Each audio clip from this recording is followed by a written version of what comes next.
There is a financial event that quietly repeats itself about once every decade. It is not a secret, yet the vast majority of people are completely blindsided by it every single time. This event is responsible for creating more millionaires from ordinary professions than almost any other force in the market. It is a predictable transfer of wealth, hiding in plain sight. The last few times it occurred, it turned mechanics, librarians, and recent college graduates into people who would never have to worry about money again, all by making one counterintuitive decision. Most people see this event as a catastrophe, a time of crisis and widespread panic. They see newspaper headlines forecasting the end of the financial world as we know it. But a small, informed group sees something entirely different. They do not see a crisis. They see a clearance sale, a once-in-a-decade opportunity to buy the world's greatest assets for pennies on the dollar. Understanding what I am about to share with you is the key that separates those who build life-altering wealth from those who spend their lives wondering what went wrong. The difference comes down to recognizing a simple pattern, a market rhythm driven by the most powerful human emotion, fear. And right now, the drums of that rhythm are beginning to beat again. My name is Dave. If you believe that building wealth requires a different way of thinking than the crowd, then like this video and subscribe to the channel for more insights. What's the biggest emotional battle you've faced during a market downturn? The fear of losing more, or the fear of missing out on the recovery? Share your story below, I want to hear it. Let us travel back to the turn of the millennium, the year 2000. The dot-com bubble had just burst with the force of a supernova, vaporizing trillions of dollars in market value. The Nasdaq index, a proxy for the tech-heavy new economy, was in a catastrophic freefall. It plummeted from over 5,000 points to below 1,200, a gut-wrenching drop of over 75%. Panic was palpable. The prevailing wisdom on television and in the papers was that the internet had been a fleeting fad. Experts declared that technology stocks were dead for a generation. Companies that are now household names were treated like toxic waste. Shares of Amazon, which was already a dominant force in online retail, collapsed from $85 to a mere $6. Cisco, the undisputed giant of network infrastructure that powered the internet itself, saw its stock fall from a high of $80 all the way down to just $10 per share. The narrative was universal. The old, reliable economy had won, and the promise of a digital future was nothing but a mirage. Investors who had poured their savings into tech were completely wiped out. But while the crowd was stampeding for the exits, a few people were calmly walking in. They understood a fundamental truth. The internet was not going away. The world was becoming more, not less, digital. They knew that while stock prices were collapsing due to fear, the underlying value of these businesses had not simply evaporated. People were still using the internet, and companies were still building it. Those who bought Amazon at $6 a share and held on witnessed a 500-fold return over the next 2 decades.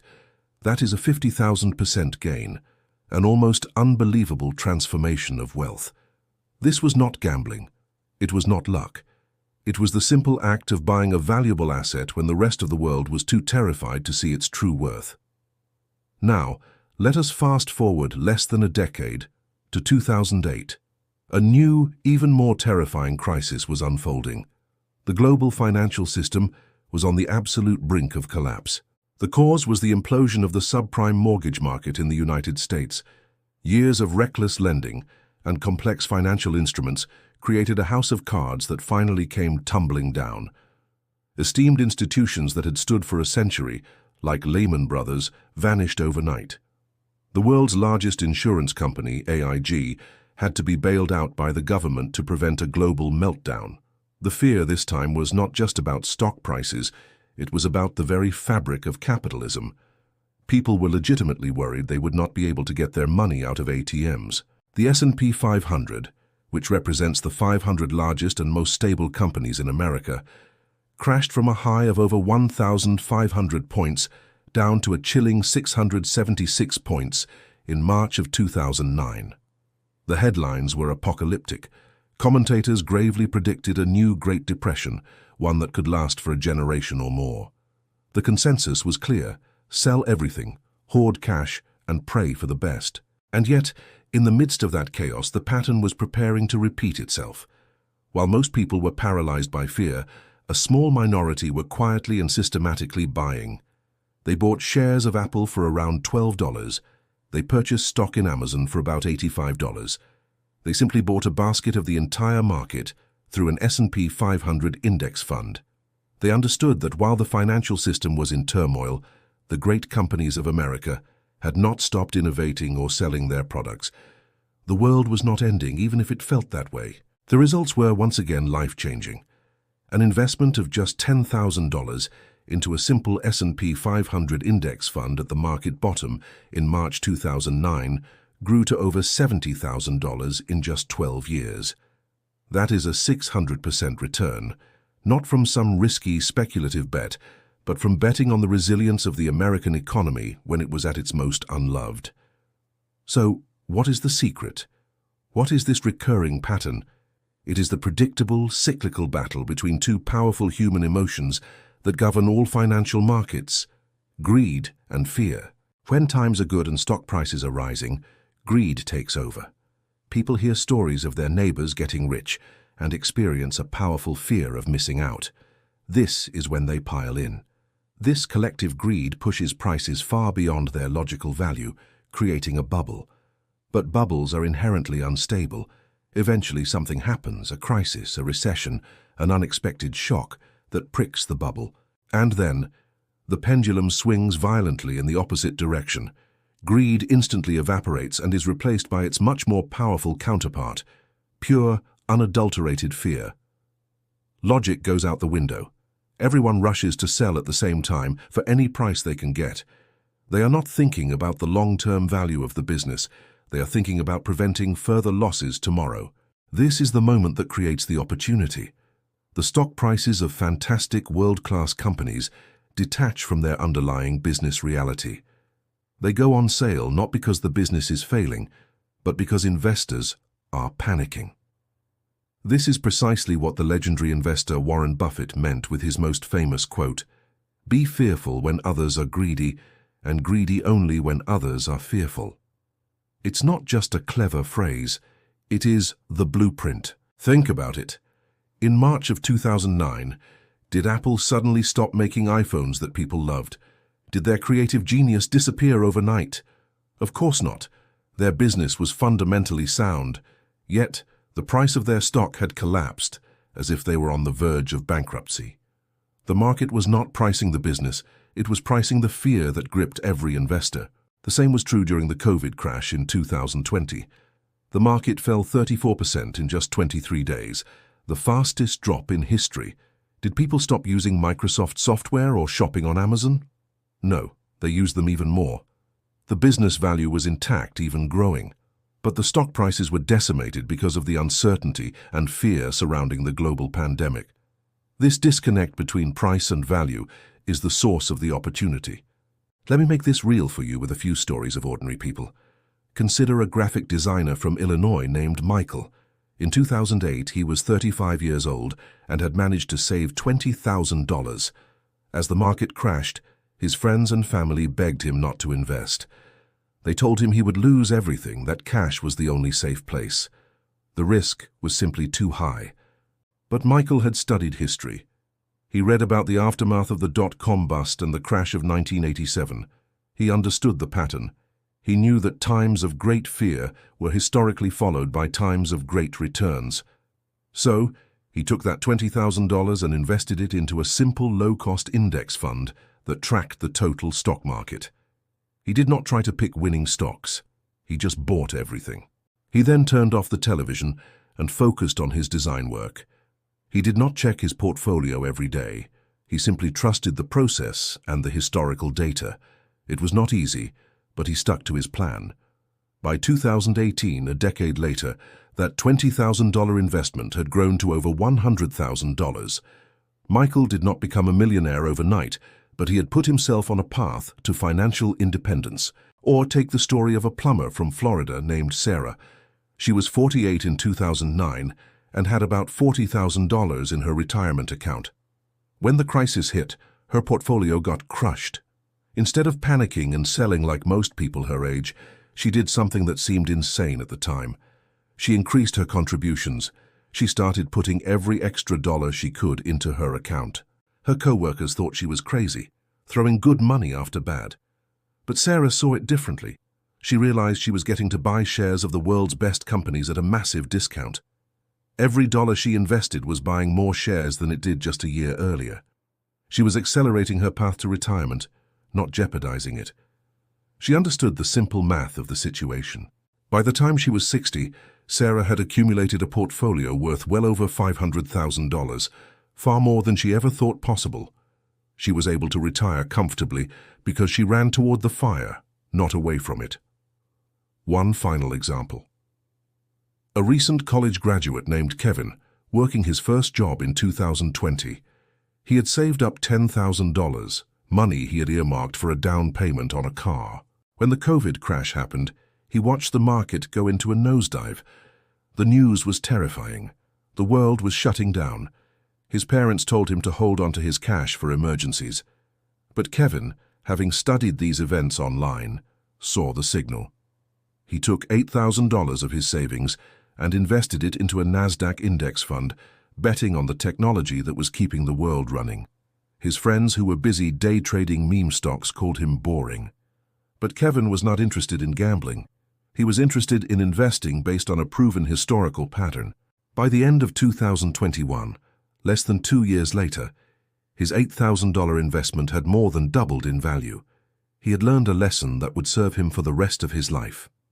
Now, I know what some of you are thinking. Dave, this is all great in hindsight. Of course it was a good idea to buy then, but it's different when you are living through it. You are absolutely right. It is not easy. Controlling your own emotions when the world is screaming sell is one of the hardest things to do in investing. Your own mind becomes your worst enemy. This is precisely why you cannot wait until the crash happens to decide what to do. You must have a plan now while things are relatively calm and you can think rationally. You need to decide in advance what you will do when the next 20, 30 or 40% market drop occurs. Because it will occur. It is not a matter of if, but when. So how do you know when the moment is right? How do you spot the signal through all the noise and fear? There are a few telltale signs that have appeared during every major buying opportunity in history. First, the financial news will be relentlessly pessimistic. Not just negative, but truly apocalyptic. Experts will be using phrases like new paradigm, this time it's different, and a decade of recovery. Second, major market indexes will be down significantly from their highs. I am not talking about a 10 or 15% correction. I mean a real crash, a 30% or more decline that dominates global headlines. Third, and this is the most important signal of all, you will feel the fear in your own stomach, that gut-wrenching feeling that makes you think, maybe I should just wait. It feels too risky right now. That discomfort, that urge to run to the safety of cash, is your psychological indicator that you are likely looking at a prime buying opportunity. True bargains are never found in comfort. When investing feels safe and easy, you are almost certainly late to the party. The greatest returns are earned by taking action when it feels the most uncomfortable. But this strategy comes with critical rules. First, you must only invest money that you will not need for at least 5 years, and preferably 10 or more. This is not money for next month's mortgage or next year's family vacation.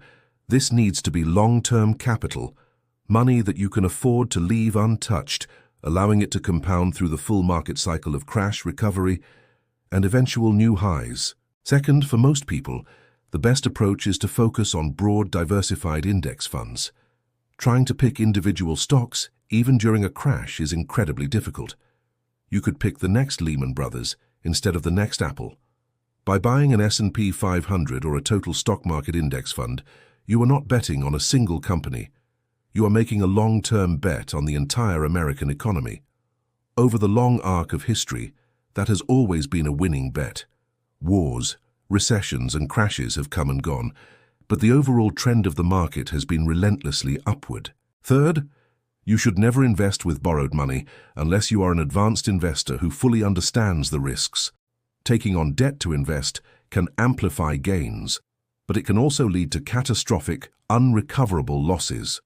So, why am I sharing this with you right now, in early 2026? Because many of the familiar patterns are beginning to emerge on the horizon once again. We have experienced significant market volatility over the past couple of years. We have seen certain sectors, particularly in technology and high-growth areas, pull back dramatically from their previous highs. Interest rates have remained elevated, putting pressure on corporate and consumer balance sheets. Inflation has been a persistent worry, and economic growth is showing signs of slowing down.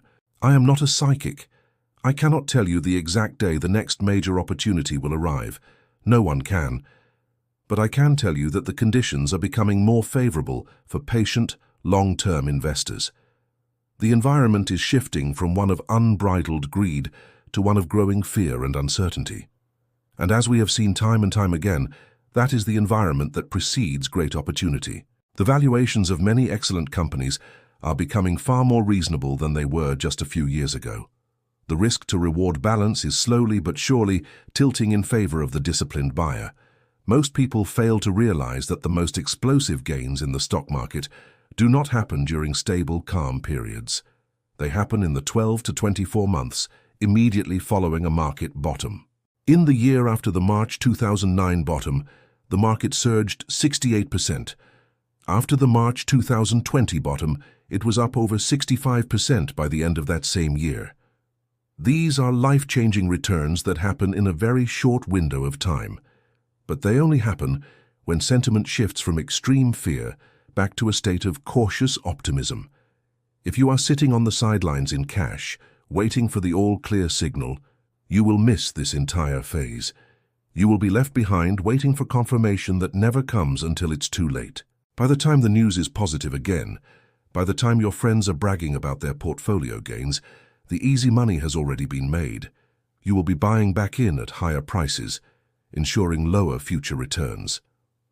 So, what is the practical, actionable strategy? The answer is a simple but powerful technique called dollar-cost averaging. Do not try to invest all your capital at the single perfect moment. Instead, divide your available investment capital into several chunks. Invest the first chunk now, then another chunk in a month, and another the month after that, over a period of 6 or 12 months. This disciplined approach removes emotion from the equation. If the market continues to fall, you get to buy the subsequent chunks at even cheaper prices, lowering your average cost.